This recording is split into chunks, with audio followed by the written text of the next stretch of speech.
ከዛ እያወራን ያው እንግዲህ ራስን ጋበዝ ምን ተቃለ ከዛ በዛ አደርን አብረን አድረን ስናደር በአጋጣሚ መጀመሪያ ልጅ ተረከዘ። እነሱ መልስ ይሆናል ብለው ያሰቡትን ከመጀመሪያ እስከ መጨረሻ አጥንተው ጽንሱ እንዲቋረጥ ወሰንኩና ብር ሰጥቷትን ያን ብር አጠፋችሁ። ወዲያው ምንድነው ያላት? አስወርጁ ነው። የህፃን ሳሙኤል ጥላሁንና የህፃን ማክቤል ጥላሁን ወላጅ አባት የመሆን እድላቸው 99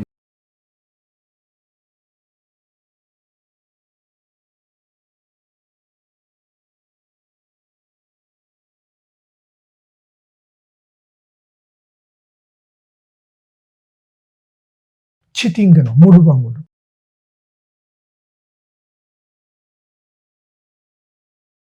ቺቲንግ ነው ሙሉ በሙሉ። ሰላም እንዴት ናችሁ? ጻድቃን ነኝ ከኤማ ሚዲያ። እንኳን ወደ ኤማ ሚዲያ በሰላም መጣችሁልኝ። እንግዲህ ከዚህ በፊት አንድ ፕሮግራም አቅርቤ ነበረ። በዛ ፕሮግራም ላይ ግዴታ ሁለተኛውን ታሪክ ወይም ደግሞ ከባልየው ወገን ደግሞ የተባለ ነገርስ ምን አለ የሚለውን ነገር ግዴታ ማቅረብ ስላለብኝ ነው የመጣሁት። በዚህ አጋጣሚ ሰብስክራይብ እና ላይክ እና ሰብስክራይብ እንዳይረሳ። ሰብስክራይብ የምላችሁ በነገራችን ላይ በየጊዜው የምለቀው ቪዲዮ ቀጥታ እናንተ ጋር እንዲደርስና ኖቲፊኬሽን እንዲያሳውቃችሁ ብዬ ነው ሰብስክራይብ አድርጉ ምለው። እንዲሁም ደግሞ ቪዲዮን ከወደዳችሁት ላይክ እንዳይረሳ፣ ምክንያቱም ይጠቅመኛል። እነዚህ ቪዲዮዎች እነዚህ ታሪኮች እኔ የተሰማኝ እንደገና ማህበረሰቡ ማወቅ አለበት፣ ማህበረሰቡ ወዴት እየሄደ ነው ብዬ በጣም ተገርሜበት እናንተ ደግሞ ብታውቁት ደስ ይለኛል ብዬ የማቀርባቸው ቪዲዮዎች ስለሆኑ ላይክ አድርጉ፣ ብዙዎቹ ጋር እንዲደርስ ይሆናል ማለት ነው። ሌላኛው ነገር እናንተም ደግሞ ሼር ብታደርጉ ደስ ይለኛል። ሌላ ይማርበታል ብላችሁ ካሰባችሁ ይህን ቪዲዮ ሼር የሚለውን በመንካት ወደምትፈልጉት ሰው ብትልኩ ደስ ይለኛል። እንዲሁም እንግዲህ ሀሳብ ቀጥታ ደግሞ ጻድቃን ቀጥታ ሀሳብ መጻፍ ፈልጋለሁ ካላችሁ ኮሜንት አድርጉ። ካልሆነ እዚህ ጋር በምታዩት ስልክ ቁጥር ደውሉልኝና ኮሜንት ቀጥታ አሳውቁኝ። እኔ ጻድቃን እንዲህ ቢሆን ብትሉኝ በጣም ደስ ይለኛል። ከልብ ያመሰግናችኋለሁ እንደዛም እያላችሁ ለጻፋችሁልኝ። እንዲሁም ደግሞ በዚህ ቪዲዮ ላይ በነገራችን ላይ ይሄኛው ቪዲዮ ማለት ነው በጣም ብዙ ሰው ኮሜንት አድርጎኛል። እንደውም መጻፍ ሁሉ አልፈልግም ቀጥታ ደውዬ ነው የምናገረው ብለው ደውለው ያሳወቁኝ ሰዎች አሉ። አንዱ ኮሜንት እንግዲህ ብዙዎቹ እንደው ኮሜንት ካረጉኝ መሃል አስተያየታቸው የብዙዎቹ አስተያየት ባልየው ምን ይላል፣ ባልየውስ ከባልየው ወገንስ ያሉት ሰዎች ምን ይላሉ የሚለው ነገር ነው። በነገራችን ላይ የባልየውን መልስ እኮ ከዚህ በፊት በስልክ ገብቶ ያለውን ነገር አሰምቻችሁ ነበር። ግን ሙሉ ፕሮግራሙን ያው እንግዲህ ላያችሁ ሰዎች እዛ ላይ አለ። ግን ዛሬ በተጨማሪ ደግሞ እስኪ እውነትም ባልየው ምን ይላል የሚለውን ደግሞ አንድ ላይ እንይ።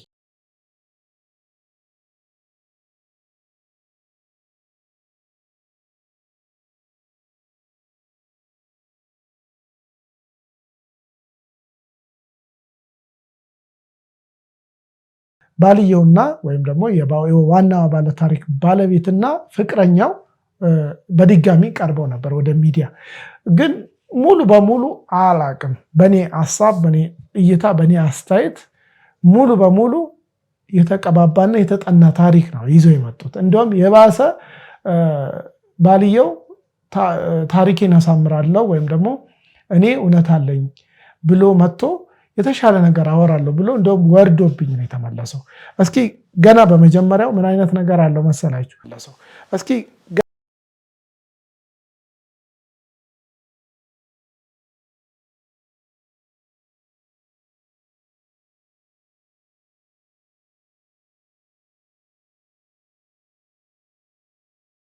ሙሉ ታሪኩን የዋና ባለታሪካችንን የሐረግን ታሪክ ሙሉ ታሪኳን አዩና ከዛ በዛ ታሪክ ላይ እነሱ መልስ ይሆናል ብለው ያሰቡትን ከመጀመሪያ እስከ መጨረሻ አጥንተው መጡ። እሱ ግን ነገር ግን ኮምፕሊትሊ አወረዳቸው። የዋህ መስሎ ለመታየት ሞከሩ፣ አዛኝ መስሎ ለመታየት ሞከሩ። በነገራችን ላይ ጥሩ ሰው ለመሆን ስራችሁ ይበቃል። ስራችሁ እናንተን ጥሩ ያደርጋል እንጂ እናንተ ታግላችሁ ጥሩ ሰው ለመምሳል አትሞክሩ እባካችሁ። ብዙ ጊዜ ነው የምናገረው ይህን ነገር። ጥሩነታችሁን ስራችሁ ይመስክር። ጥሩነታችሁን በምታደርጉት ተግባር ላይ አሳዩት እንጂ ሰውን እዚህ ጋር ሌላ ሰው ሆናችሁ ሚዲያ ላይ ደግሞ መታችሁ ሌላ ሰው የምትሆኑበት ምክንያት ራሳችሁን ነው የምትጎዱት። ስለዚህ እናንተ እውነቱ ውስጣችሁ እያለ እናንተ ግን ሌላ ሰው ሌላ ካራክተር ተላብሳችሁ ብትመጡ ሰውም ያቀባችኋል። ስለዚህ ይህንን ነገር እንግዲህ ይህን መልእክት እያስተላለፍኩ ያለሁት ለማን እንደሆነ ይገባችኋል። በተለይ ይህን ቪዲዮ ስታዩት እስኪ አንድ ላይ እንግዲህ ባልየው መጥቶ ወደ ሚዲያ ድጋሚ ቀርበው እድሉ ስለተሰጠው አመስግኖ ያለውን ነገር እስኪ እንመልከት። በጣም አዝኛለሁ እውነት ለመናገር ምክንያቱም አንድ ሰው አንድ ቤተሰብ ፈርሶ ሌላኛው ቤተሰብ ሊመሰረት ከጫፍ ነው ያለው። የመጀመሪያው ቤተሰብ ወይም መጀመሪያ ባልየው የነበረበት ህይወት በጣም ደስ የሚል በልጆች የታጀበ በልጆች የተባረከ ህይወት የነበረው ነው። እዛ ጋር ልጆቹን ትቶ ሌላ ደግሞ እሷም ልጆቿን ይዛ ከሌላ ቤተሰብ ወይም ደግሞ ሌላ ትዳር አፍርሳ የምትመጣ ሴት ነች። አሮን ነው ምን አይነት አማርኛ እንደምጠቀም አላውቅም፣ ግን ኮምፕሊትሊ ቺቲንግ ነው ሙሉ በሙሉ ማለት ያም በሚስቱ ላይ ይሄኛውም በሚስቱ ላይ ቺት እያደረገ ነው። በምን አይነት አማርኛ እንደምፈታው አላውቅም። እስኪ እናንተ የተሰማችሁን ግን ኮሜንት አድርጉኝ። እስኪ ወደ ታሪኩ እንግባ።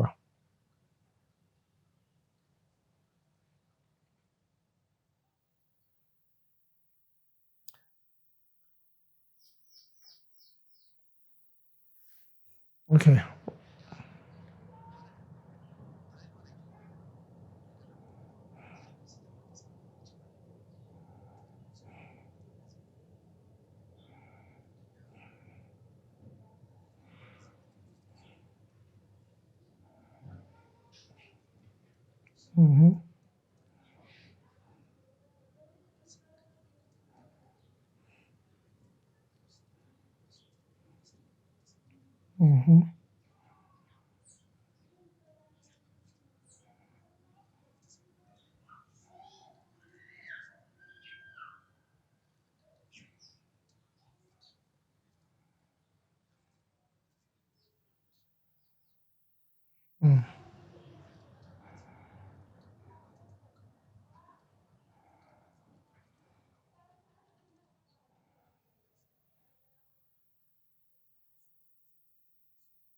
እንግዲህ አንድ ነገር ልንገራችሁ በዚህ አጋጣሚ በጣም ውስጤን ስለተነካኝ አላቅም ያለውበት ስሜት ጥሩ አይደለም። ምክንያቱም ታሪኩን እየሰማሁት ውስጤ እየተረበሸ ነበር። ለምን የተረበሸው? እኔ ሀረግን ማላቃትን በአካል ጥላሁንንም አላውቀውም ባለቤቷ ማለት ነው ኢቭን ፍቅረኛዋንም አላውቃትም ግን አንድ ነገር አለ ለምሳሌ እናንተ ገና ስታዩት የረበሻችሁ ሰው ወይም ደግሞ የሚያስጠላችሁ ሰው ጋር እንዴት ነው ስልክ የምትቀያየሩት በመጀመሪያ ደረጃ በቃ ገና ሳያት አስጠላችኝ አለ ጓደኛው በስልክ የነገረው ሴትና በአካል ያያት ልጅ አንድ አልሆኑለትም ስለዚህ ካስጠላችህ ለምንድነው ስልክ የምትቀያየረው ለምንድነው ቀን በቀን የምትደዋወለው በንጋታው ወዲያው ደወለላት ሳምታችሁታል በንጋታው ወዲያው ተደዋወሉ ከዛ በኋላ በተደጋጋሚ መደዋወል ጀመሩ ከዛ በኋላ እራት ተገባበዙ ጠራችኝ ጋበዘችኝ ነው የሚለው ከዛ በሉ ጠጡ ምናምን ከዛ በኋላ አብሮ አደሩ ከዛ ወዲያው ልጅ ተረገዘ እንግዲህ ታሪኩን እኔ አንድም ነገር አልጨመርኩበትም አንድም ነገር ታሪኩ ላይ አልጨመርኩበትም የተፈጠረው ነገር እንግዲህ በእንዲህ አይነት ሁኔታ ውስጥ ምን ሆነ ልጅ ተፈጠረ ከዛ ሴት ልጅ ካረገዘች በኋላ ወዲያው አሳወቀችው በጣም የሚያሳፍር ነገር ልንገራችሁ እንግዲህ በዚህ መሃል ምን ተፈጠረ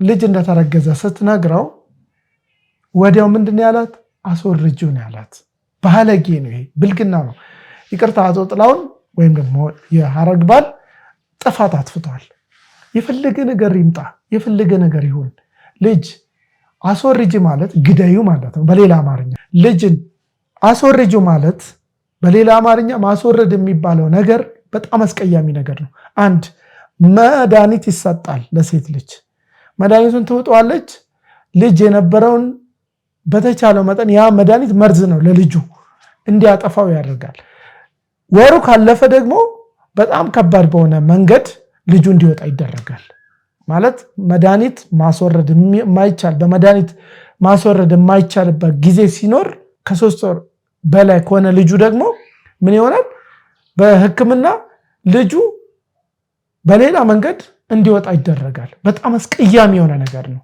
ምንድነው ያላት አስወርጂው ገንዘብ ሰጣት ሂጂና አስወርጂባት በቃ ልጁን አልፈልገውም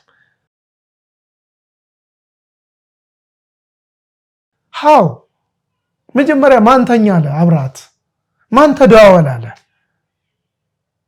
ገና እንዳየው ጠልቻታለሁ አለ ከጠላት ለምንድነው አብራት የሚተኛው ለምን እንደሚደዋወሉት ለምን እንደራት የበላችሁት በፍጹም ተሳስቼ ነው ምናምን የሚባል ነገር አይሰራም ቢያንስ ነክተናል እንዴ 20 ዓመት 30 ዓመት እኮ ተወራ ተሳስቼ ነው ሴቶቹን ብትሆኑ ማለት ነው ይቅርታ አድርጉልኝ በዚህ አጋጣሚ ተሳስቼ አረገዝኩ የሚባል አማርኛ በፍጹም አልሰማም አንተስ ብትሆን ልጁ ተፈጠረ እንዴት አስወርጂው ትላታለህ ትዳር የለም አይደለ እንዴት አስወርጂው ትላታለህ አይ ከማልፈልጋት ሴት መውለድ አልፈልግም በፍጹም የሚባል ነገር መጀመሪያውን መተኛት አልነበረብህም ሴተኛ ዳሪ ነች እንዴ እሷ መንገድ ላይ ነው እንዲያገኛት ተደዋውላችሁ እራት በልታችሁ ምናምን አንዴ ይሄ ድራማ አይደለም ህይወት ነው ታሪኩን እንቀጥልማ ልንገራችሁ እንግዲህ ታሪኩን እንቀጥል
ይህን ታሪክ ስሰራው ሌሎቻችሁ ትማሩበታላችሁ። እኛም በህይወታችን ውስጥ አንዲት ነገር አንዲት ፍሬ ጠብ ታደርግልናለች፣ አንድ ነገር እንማርበታለን ብዬ ነው ይህን ታሪክ የሰራሁትኝ። በጣም ትማሩበታላችሁ ብዬ ነው እንግዲህ ይህን ታሪክ የሰራሁት። በዚህ አጋጣሚ እንግዲህ በምን አይነት መንገድ ውስጥ ይላሉ አቶ ጥላሁን ከሰርጉ በኋላ ያው እንግዲህ ውጭ ማደር ይጀምራል። በየሆቴል በየጊዜው በተለያየ ባህሪ ውስጥ ይገባል። እሱ እንደሚለው እንግዲህ የሐረግን ታሪክ ገልብጦ ነው እየተናገረ ያለው። ምክንያቱም ተጎጂ ወይም ቪክቲም እሱ ሆኖ ሐረግ በጣም ኃይለኛ መጥፎ ሰው ምናምን ቅድም እንዳለ ነው ከቤተሰቦቿ ጋር ማትስማማ፣ ከሰፈር ማትስማማ፣ ባህሪዋ በየጊዜው የሚቀያየር ነው። ያ ምክንያቱም ሰው እኔ መጥፎ ነኝ ብሎ ስለማይናገር እኔ ጥሩ ነኝ ብሎ ሁል ቀን ስለሚያስብ ጥሩነት በስራና በተግባር ነው በምግባር ነው ብዬ ነው ማምነው። እኔ ደግሞ ሁለተኛው ነገር ከዚህ በኋላ ምን አይነት ነገር ተፈጠረ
እስካሁን ድረስ አብራችሁኝ ስለነበራችሁ በጣም አመሰግናለሁ። ሰብስክራይብ ያላደረጋችሁ ቤተሰቦቻችን እንግዲህ ሰብስክራይብ አድርጉ። ቀጣይ ምርጥ ቪዲዮዎችን ስለማቀርብ ሌሎችን ቪዲዮዎችን እንድታዩ ሰብስክራይብ አድርጉልኝ። እንዲሁም ደግሞ እንግዲህ አስተያየት ካላችሁ ኮሜንት አድርጉ። ሼር በማድረግ ለሌሎቹ ቤተሰቦቻችን አድርሱላቸው። ቪዲዮን ከወደዳችሁት ላይክ። ከዚህ ሰዓት ድረስ እንግዲህ አብራችሁኝ ስለነበራችሁ አመሰግናለሁ። ቻው